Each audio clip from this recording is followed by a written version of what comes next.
So with Verstappen and Leclerc starting way further down the order, there's a big chance for Sainz and Perez. And Sainz was on pole, Perez second, and the start at Spa is one where you're never quite certain that pole is the best place to be because of the long run up to Les Combes. But as we get away, Perez makes a terrible start, gets loads of wheel spin and starts covering off Fernando Alonso in the Alpine.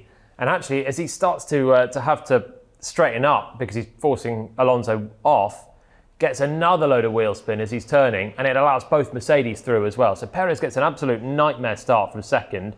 Sainz opted for the soft tyre. Everyone else around him was on the medium, and it just gave Carlos in the Ferrari good traction to get a good start and to get a launch off La Source. So as we exit here, Sainz is gone. That strategy from Ferrari's worked out nicely, and he's now clear. He's cemented his pole position, and the battle is going to be behind. Now, Fernando Alonso and Lewis Hamilton both having good starts, leapfrogging Sergio Perez, but they're about to come to blows at the top of the hill. The slipstream working, not for the lead of the race this time because Sainz was clear, but for second place. So now Hamilton has a chance.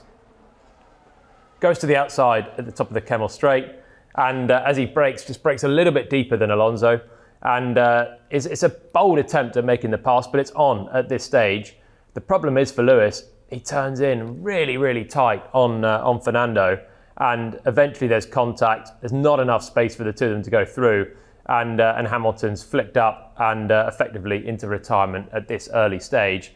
And through it all, you got Sergio Perez doing a very similar move just behind on George Russell, and he's about to go from second to fifth to second again in a matter of 6 corners. So Perez round the outside of Russell, and it's a very similar move to what Hamilton's trying to do, but it's just more convincing on the brakes, so he's clearer than Hamilton is, sweeps in, the line is very similar, and then sweeps through to second place. So it's a good recovery that from Checo, taking advantage of the incident ahead. So you've got this 2x2, and then further back, there's another 2 that come through. So first of all, Hamilton and Alonso, they're going to crash.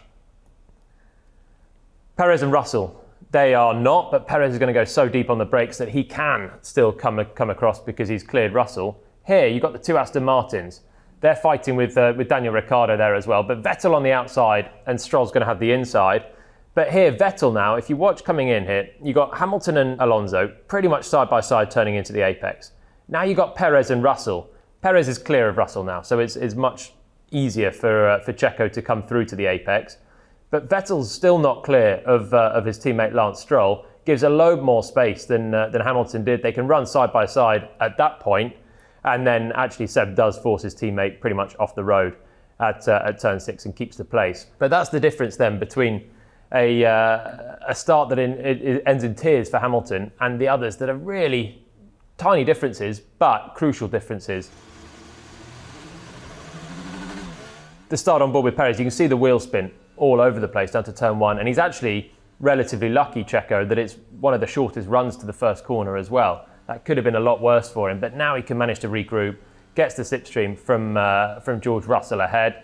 And then this is a case of just the Red Bull straight line speed being a bit better than the Mercedes straight line speed as well. You can see Russell's got the slipstream from Hamilton with Alonso, but Alonso's got less of a slipstream because Sainz has gone clear. But Perez just gets this big run then, top speed on Russell, goes for the outside, and whilst Alonso and Hamilton touch there, Perez also comes in pretty tight to the apex, but he's done enough on the brakes and Russell's backed out early enough that's Checo okay and back into second place. And from here, you can think about winning the Grand Prix again. So it was a big move that for Perez. In terms of the incidents, on board with Fernando, we can see fairly well. He knows that Lewis is there. He's covering the inside, and he's hitting the brakes about now then. On the brakes, and Hamilton's gone deeper. So at this stage, it's looking like it could be on for Lewis. Fernando manages to get the car right into the apex, almost onto the green part there. He's as fast to the apex as you could possibly be. And then there's still this touch because there is just absolutely not the space for a car to be in there. There's no way there can be 2 cars going side by side through this corner when Hamilton has chosen that line. They have a small touch at this stage. You can just see the left front of Fernando going into the side floor area of the Mercedes. That then provokes a big oversteer from Alonso as well, because the touch has already happened just a moment before. There's absolutely no way that Fernando's turning deliberately into Lewis here. It's just he's catching a slide from the initial contact, and then that is going to be the flip for Lewis up into the air and down. Through goes Perez and Russell, and Hamilton's going to be out of the race. nothing that Fernando Alonso really could do. Once he's chosen to brake at that point to defend, which he's allowed to do for defending against Hamilton, then he has to be given the space. And Lewis, to be fair to him after the race, said, yeah, fair dues, that's my fault.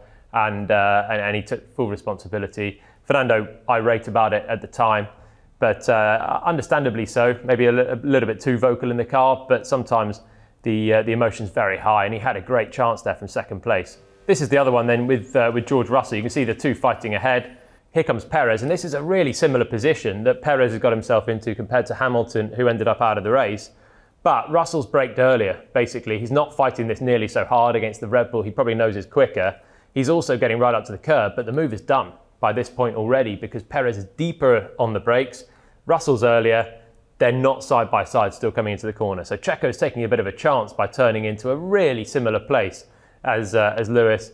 But because he's got the move done, quite frankly, it doesn't matter. Russell's earlier on the brakes, and then Checo can take his line because they're not side by side. So fairly clear cut, that one. And further back, Sebastian Vettel gave more space to his teammate as well.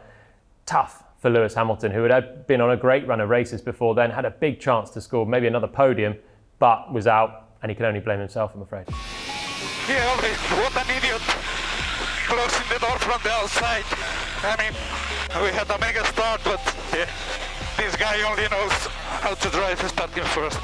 I thought that I left enough room and I didn't, and I paid the price for it, so it's my fault, and just really sorry to my team, really. So that was a look at the lap 1 incident that ruled out Lewis Hamilton from the Belgian Grand Prix, caused Fernando Alonso some minor damage as well. But there was so much great racing action as well throughout the field, including the fringe of the top 10. And there's a little incident for Charles Leclerc when he went for fastest lap. Check that out on F1 TV.